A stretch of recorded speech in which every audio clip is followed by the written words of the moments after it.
What's up, guys? Johnny Gadget here. The PlayStation Portal released approximately 10 months ago, and during that time, the device has seen several improvements.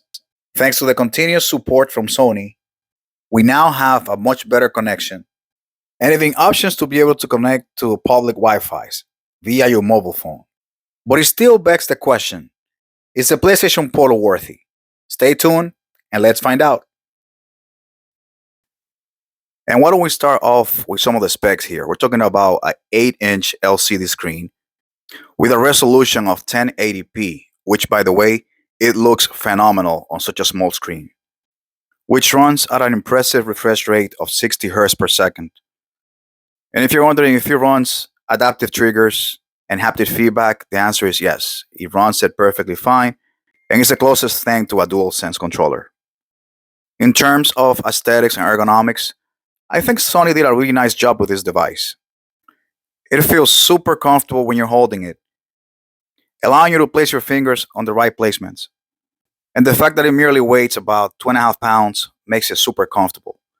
The thumbstick feels good and responsive, and the buttons feel just like they would on a regular DualSense. On the top of the device, we have the power button and the PS Link button, which is Sony's own version of Bluetooth, and the volume buttons.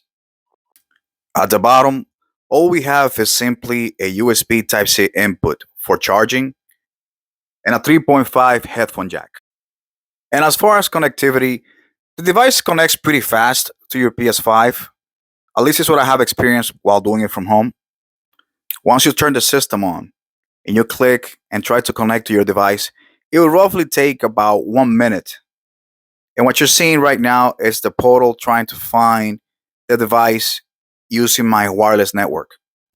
And again, this process can take roughly about 1 minute, but it also varies on different factors depending on the proximity that you are from your console or the strength of your internet network. The settings are very simple, only a spot here for the brightness of the device, airplane mode, and some deeper settings, but nothing revolutionary that will allow you to customize your system in general.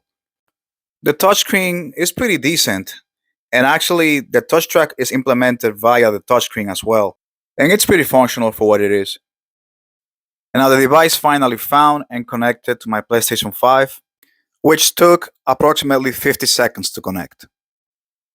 Now, as far as gameplay, in regards to input lag, even though there's nothing tremendously noticeable, you can tell that there's a minor delay between the press of the button and the action from the character, which I think will make solo games very playable, but it will pose a challenge when it comes to competitive games.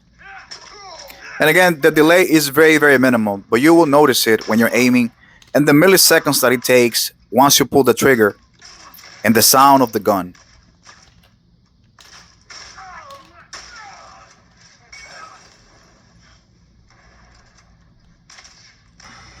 As for the frame rate, I think it did keep a decent job as far as maintaining 60. It would occasionally drop to low 50s, but nothing significant to make the game unplayable.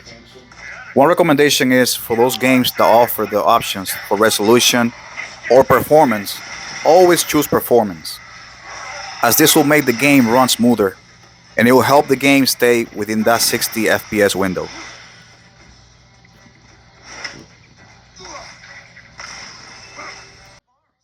Now, the device's speakers sound really good, and although they're pretty loud, there's no options to connect it to a Bluetooth device.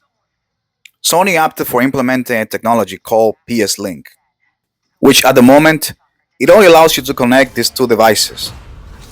It's still unclear why Sony went this route, instead of allowing customers to simply use their AirPods or earbuds of their preference. But one thing to note is that one of these devices costs the same price as the PlayStation Portal. Also, there's no web browser on this device. So when it comes to having an internet connection outside of your household, things can get pretty tricky.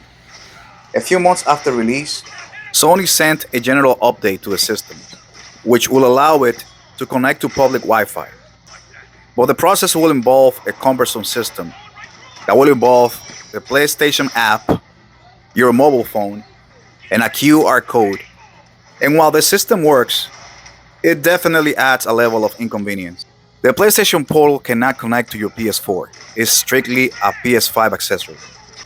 However, you can play your PS4 games as long as they are downloaded into your PS5. And for some reason, they actually play a lot smoother than PS5 games. My guess is that it's possible that they are less graphically demanding than PS5 games. On the downside, Sony will not allow you to stream games directly from the PlayStation Store, not even if you are a PlayStation Plus member, which means that you're only tied to play those games that are physically downloaded into your PlayStation 5. And with all these conditions, is a PlayStation Portable recommendable? And I think that's the wrong question. I think the question should be, who is the PlayStation Portal for? And I think it's for that customer who wants to have the power of the PlayStation 5 in the palm of their hands. I wouldn't recommend it if you're planning on taking this device on the go due to the limitations with the Wi-Fi. I also wouldn't recommend it if you're the type of person who really enjoys their Bluetooth devices, specifically when it comes to audio. If you enjoy your AirPods, your headphones, and you enjoy the flexibility of Bluetooth, you're gonna have to settle either with a wired headphone or purchasing a Bluetooth adapter. But despite all these drawbacks, there's something quite special about simply being able to grab your PlayStation Portal and connect directly with your PlayStation 5 while in the house and be able to move around, go to the kitchen, go to the bathroom, go to your bedroom. And I think having this flexibility definitely makes the device worth its $200 price tag. So what are your thoughts on the PlayStation Portal?